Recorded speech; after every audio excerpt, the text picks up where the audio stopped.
नमस्कार, मैं हूं प्रीति चौहान। शुरुआत करेंगे मुख्य समाचारों के साथ। मुख्यमंत्री जयराम ठाकुर ने वर्चुअल माध्यम से मेकशिफ्ट कोविड अस्पताल का किया उद्घाटन। 90 बिस्तरों की मिलेगी सुविधा। देश के प्रधानमंत्री नरेंद्र मोदी ने हिमाचल वासियों से किया संवाद। बोले हिमाचल की अपनी अलग ही पहचान।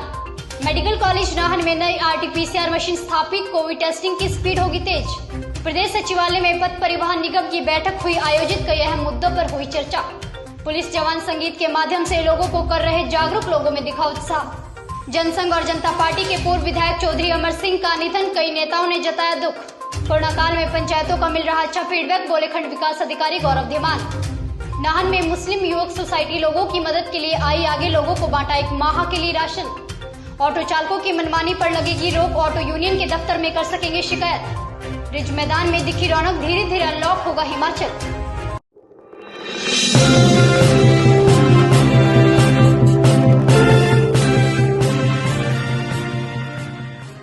समाचार विस्तार से। आज देश के प्रधानमंत्री नरेंद्र मोदी ने देवभूमि हिमाचल के खान पान, संस्कृति व परंपराओं को तरोताजा किया। उन्होंने वर्चुअल माध्यम से हिमाचल प्रदेश के कई लोगों से बातचीत भी की। बता दें कि बीते दिन प्रधानमंत्री ने वर्चुअल माध्यम से CBSE बोर्ड के 12वीं के छात्रों तथा अभिभावकों से संवाद किया। इसी दौरान उन्होंने मंडी से संबंध रखने वाली एक बेटी से भी बातचीत की। इसकी एक झलक आपके समक्ष भी। पंडो मंडी हिमाचल प्रदेश से श्रेजल गुलेरिया। हिमाचल में कहाँ से बेटा? मंडी नवोदय विद्यालय। यस सर, मेरे दादा आपके बहुत बड़े फैन है। नमस्ते जी।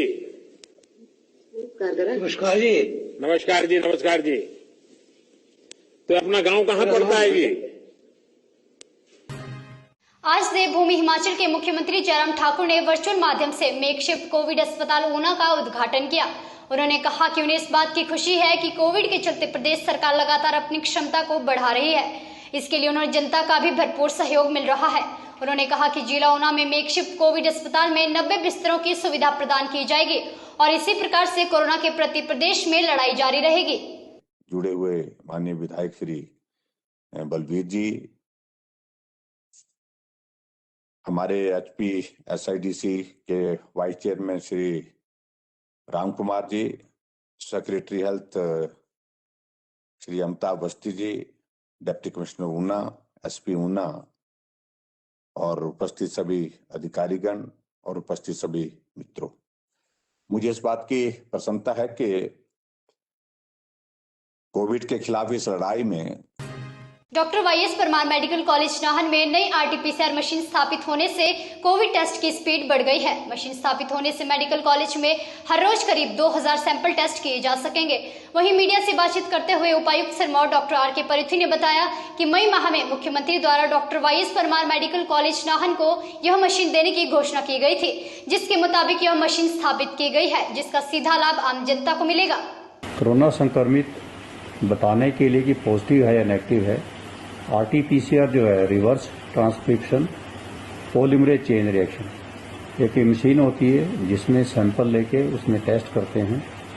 पहले हमारे जब सैंपल यहाँ पे सिरमौर में आते थे, फर्स्ट जो पॉजिटिव केस था 8 अप्रैल 2020 को आया था, तब IGNC से हमारे सैंपलिंग के रिजल्ट आते थे। उसके बाद सैंपल हम कसौली लैब में भेजते थे, लेकिन 10 जून को यही मेडिकल कॉलेज। जल्द लौटेंगे एक छोटे से ब्रेक के बाद।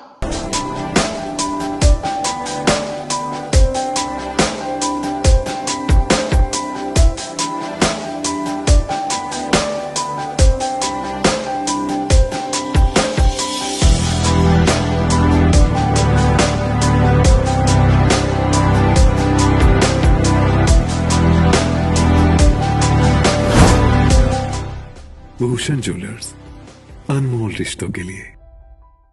ब्रेक के बाद स्वागत है। सरकार द्वारा 18 से 44 वर्ष के लिए जो वैक्सीन की नीति तैयार की गई वह पूरी तरह से भेदभावपूर्ण है। यह बात भारत की कम्युनिस्ट पार्टी द्वारा प्रेस विज्ञप्ति के माध्यम से कही गई है। उनका कहना है कि पहले बुकिंग के आधार पर थोड़ी बहुत वैक्सीन युवाओं को मिल रही थी, परंतु अब वैक्सीन उपलब्ध न होने के कारण बंद कर दी गई है। वहीं देश प्रदेश में युवाओं को अस्पताल सहित अन्य स्थानों पर महंगी दरों पर इसको शुरू करना पड़ रहा है। भारत की कम्युनिस्ट पार्टी मार्क्सवादी ये जो देश व प्रदेश में भाजपा की सरकार के द्वारा वैक्सीनेशन की नीति अपनाई जा रही है, इसकी कड़ी वंदना करती है और CPI मांग करती है कि पूरे देश व प्रदेश के स्तर पर वैक्सीनेशन जो है वो सभी को समय रहते जो है सरकार मुफ्त उपलब्ध करवाए और इसका सार्वभौमिकरण करें, क्योंकि जिस प्रकार से देश व प्रदेश में सरकार अभी वैक्सीनेशन की नीति लागू कर रही है, उससे जो है हमारे देश के संविधान की अवहेलना है, क्योंकि ये नीति जो है पूर्णतः भेदभावपूर्ण है। और जिस प्रकार से सरकार ने हाल ही में जो वैक्सीनेशन निजी हॉस्पिटल्स और होटल्स के अंदर जो है पेड आधार पर जो है लागू की है, ये बिल्कुल ही भेदभावपूर्ण और असंवैधानिक। ठाकुर ने आज प्रदेश सचिवालय में पथ परिवहन निगम की समीक्षा बैठक की। बैठक की अध्यक्षता परिवहन मंत्री विक्रम सिंह ठाकुर ने की तथा मुख्यमंत्री जयराम ठाकुर भी विशेष रूप से मौजूद रहे। बैठक के समाप्त होने के बाद मुख्यमंत्री जयराम ठाकुर ने कहा कि बैठक के दौरान परिवहन कर्मचारियों से संबंधित तथा परिवहन को सुदृढ़ करने के चलते कई अहम मुद्दों पर चर्चा की गई। उन्होंने कहा कि 2019-20 में कोरोना की पहली लहर के चलते 3 महीने के लिए परिवहन निगम बंद पड़ा। आदरणीय श्री जयराम ठाकुर जी की अध्यक्षता में हमारा HRTC की जो एक रिव्यू आज माननीय मुख्यमंत्री जी ने, जिसमें माननीय मुख्यमंत्री जी ने जो आज तक अनाउंसमेंट्स की हैं, कहाँ कहाँ पे शिलान्यास हुए हैं, उनकी क्या प्रोग्रेस है और HRTC क्या चाहता है, इन सारे विषयों के ऊपर आज ठीक तरीके से चर्चा हुई है और हमने अपनी फाइनेंशियल पोजीशन वहाँ बताई है। गुरु की नगरी पांवटा साहिब में कोरोना काल के चलते लोगों ने एक दूसरे का भरपूर सहयोग किया है। इसी प्रकार विधानसभा क्षेत्र पांवटा साहिब में विकास खंड अधिकारी गौरव धीमान की भी बेहतर सुविधाएं रही है। इसके लिए लोगों की अच्छी प्रतिक्रियाएं सामने आई है। वहीं बीडीओ गौरव धीमान का कहना है कि वे लगभग 2 वर्षों से पांवटा साहिब में कार्यरत हैं और यहाँ की जनता का भी उन्हें भरपूर सहयोग मिल रहा है। तो जो भी कम्युनिकेशन होती थी जिले से, तो वो हमारे थ्रू होती थी, बीडीओ ऑफिस के थ्रू। मैक्सिमम कम्युनिकेशन जिले से हमारे साथ ही रही। तो उस मौके पे जो भी हम काम कर सके अपनी लेवल पे, जैसे हमने बैरियर्स पे चेक पॉइंट्स लगाने थे, एसडीएम शिलाई के पास चार्ज था यहाँ का, तो उनके साथ मिलकर हमने यहाँ पर, वो नए थे तो यहाँ पर हमने बैरियर्स पे जो भी एंट्री पॉइंट्स पे, चेक पॉइंट्स पे हमने वो लगाए थे, हमारे लोगों को बिठाया।